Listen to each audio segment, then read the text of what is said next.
ആദർശവീഥിയിൽ ഇതിഹാസം രചിച്ച ആ സുന്ദര ഭവനമൊന്നു കാണാൻ ആരാണ് കൊതിക്കാത്തത്? ആ മഹനീയ പൂന്തോപ്പിന്റെ കിസ്സ ഇശലുകളായി പെയ്തിറങ്ങുന്നു.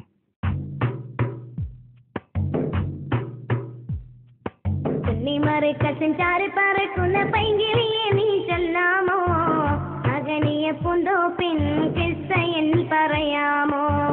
മഹനീയ പൂന്തോപ്പിൻ കിസ്സ എന്നിൽ പറയാമോ? തുന്നിമറിക്കത്തിൻ ചാരി പറക്കുന്ന പൈങ്കിളിയെ നീ ചൊല്ലാമോ? മഹനീയ പൂന്തോപ്പിൻ കിസ്സ എന്നിൽ പറയാമോ? മഹനീയ പൂന്തോപ്പിൻ കിസ്സ എന്നിൽ പറയാമോ?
മഹനീയ പൂന്തോപ്പിൻ